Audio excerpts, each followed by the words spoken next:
another video. We're going to be talking about MOD survival knife remix, as I call it. Here's the original and here's the pimped version. So we're going to have a little comparison look at both of them, and I'm not going to go into huge detail because the guy who's behind all of this can do a much better job, and I'm going to give you the links to his Etsy store. I believe he sells these. There's a huge blurb about all of this, about its origins, the reasons from back then till now, and there's certain changes, etc. So read all about it, as it were. The link will be underneath this video in the description box. So, what can we say about the knife? Well, should we have a look? Let's have a look.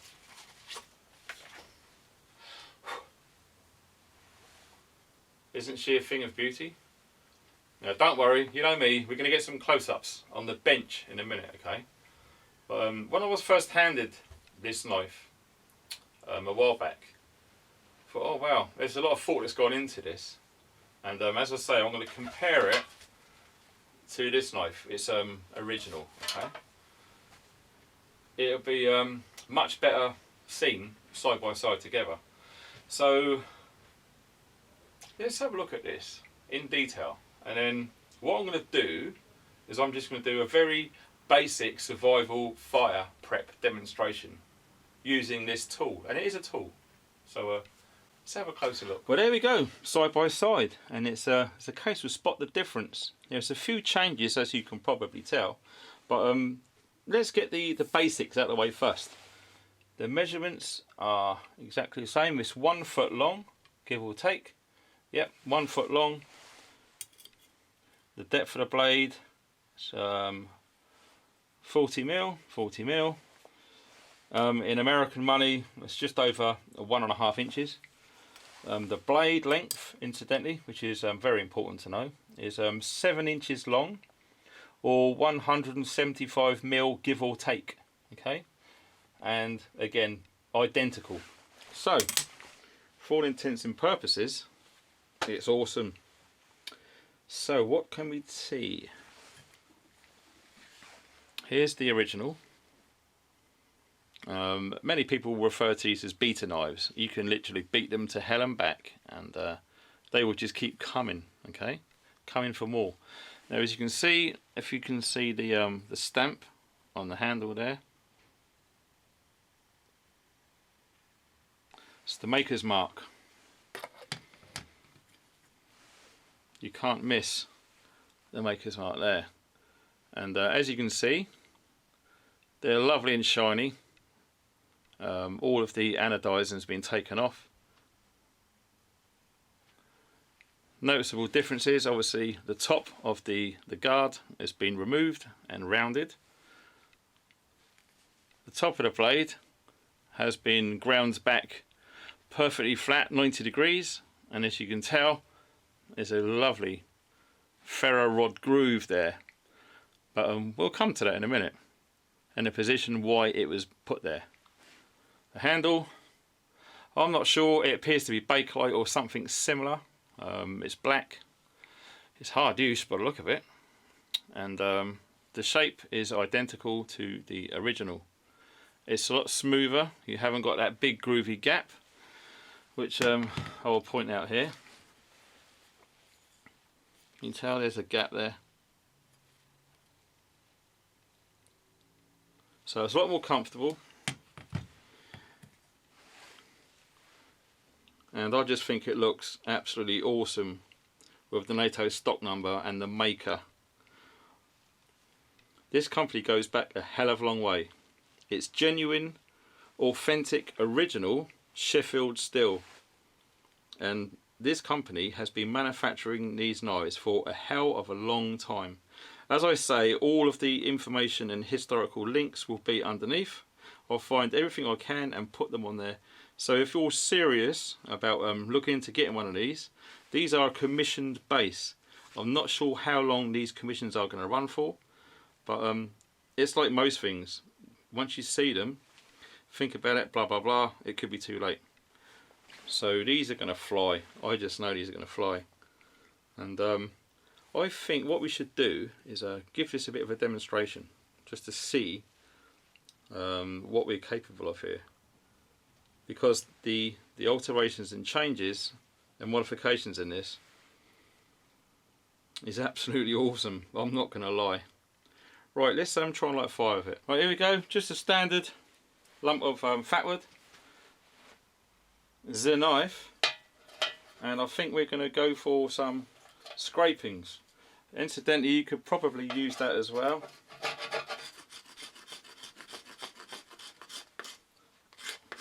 Let's try all of the edge of the blade, because it has been ground flat all the way along. Now I prefer to hold the tool steady and to move the fatwood. That's just personal preference. You can do it any other way you want, really. I'm carrying a bit of an injury at the moment, suspected tennis elbow, so I haven't got the strength that I usually have. So this is a good test, really, because you can imagine if you was in a situation where survival is everything, and the chances are you could have an injury. So I just want to see how I fare with I don't know, 50% strength for my right arm, and I'm right-handed. So we've got a sizable amount there. Let's just scrape it all up together. Right, so there's our little bed, and also you're going to want some pieces for stage 2 of the fire. Again, I'm going to hold it still. Wow, that's sharp, look at that.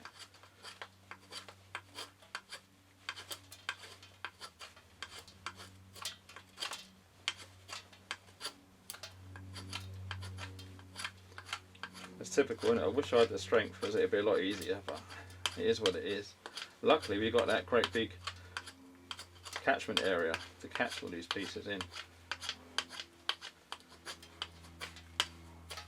Let's give it some welly. God, that hurts. Right, okay. So we've got a nice little pile of curly cues, as they're lovingly referred to as. So we're going to put them around the back area of our tiny little fire lay there. God, they've gone everywhere, don't they? Look at them all.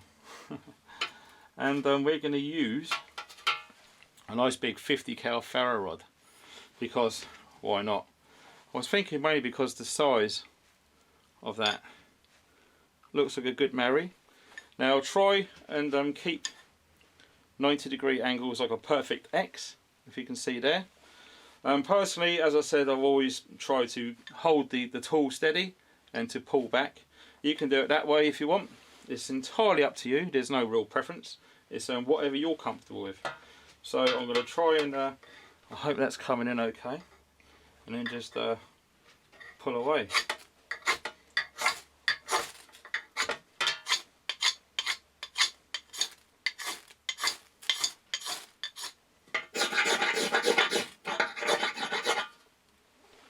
Wow, we got there in the end. So it's the first time I've ever done that. So that works. So that was all fun, wasn't it? But after, you can still see all the marks on it. But as I said, don't worry about it, you can clean it straight off. You need to see if it holds an edge. Real basic, simple test, I know, but wow. Look at that. That really does. That's a... Yeah, you could probably shave with that. Not that I'm going to now. But yeah, I think you get the idea. That's nasty. Oh, that's real sharp. So yeah, you can get those scary sharp. I mean, this was literally out of the frog. Not even stropped it yet, but I can imagine if you strop that, yeah, that's sharp, but you could probably get that scary sharp if you really wanted to, okay? But in my opinion, I would go careful. If you're going to use this as a serious survival tool, I would probably put a terminal bevel right on the, a terminal edge on there, okay, just to protect it all, because at the moment it's very thin, very lean, okay? Even the steel is 1095 carbon, and it comes back from a huge pedigree of British steelmakers in Sheffield over, I think, 1700. It goes way back. Okay, but yeah, that's what I would do. I would just put a beveled rod on the edge, just to protect it a little bit more. But man, as you see, that's scary sharp already. So that's an awesome tool. And I also like the DPM sheath as well. It's got multiple ways that you can carry this. Looking at the Etsy page, there is options with these. You can get them with the wooden handle, like the old one. You can get it with the black handle, like this one. And you can get it in 1, 2, maybe 3 different sheaves. And speaking of sheaves, I believe that there is a leather one underway as we speak. Okay, so more news about that as it gets developed. What I'll probably do is in the future, when that's done, I'll add the links to that under this video, so anyone watching this after today can see what's been going on with this knife. So for my first look at this knife, real basic stuff. Okay, I think it needs to actually go out into the woods. I'd like to do an overnighter solo one for myself, a survival theme, minimal kit, and probably go with something like this, because if you're looking at a survival knife, it's the impossible, I know, we all talk about this, but you want to have one tool that covers everything. Okay, so you know, forget your axe, forget your mauler, forget your great big machete, you just want one tool. With the heft of this, you can use it as to hammer stuff, to scrape stuff, to start fires with. You can do fine food prep with it, you can throw it. There's so many things you can do with a big chunk like this. And yeah, they don't put that crow's foot on things for nothing. You have to seriously earn the right to put that crow's foot on any piece of equipment. And if anyone fakes that crow's mark, it's not a good thing. You'll end up in the Tower of London, believe it or not. Okay, so tried and tested, evaluated, and it's been used in the British military for a long time. And it's nice to see refinements to make it a little bit easier and more options for us guys who like to practice and train in the field, in the art of fieldcraft. So excellent knife, really happy about that. And as I said, I'll put the links in the description of below. And as I said before, it's from a friend of a friend of a friend, and this guy knows the guy in the company that actually commissions these. So it's literally straight pretty much from source.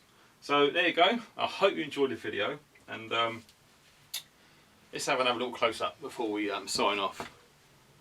There we go. An absolute beautiful tool. And I think, you know, especially the guys in the UK, everyone should own one of these because they're very affordable for what you get. Okay, and I just know that our friends in America from across the pond absolutely love the Sheffield steel, which is age old. You know, from a company that goes back to 1700. They really know their stuff, and the British steel is still alive and kicking. Okay, we don't want stuff in China. We want our own Brit steel, and this is hard as hell, and it will take a lot of shit. Okay, so be careful with it, respect it, and this tool should last you a lifetime. Alright, so there you go. The MOD survival knife gets pimped, and as I said, the links are below this video. Thanks for watching, and stay funky.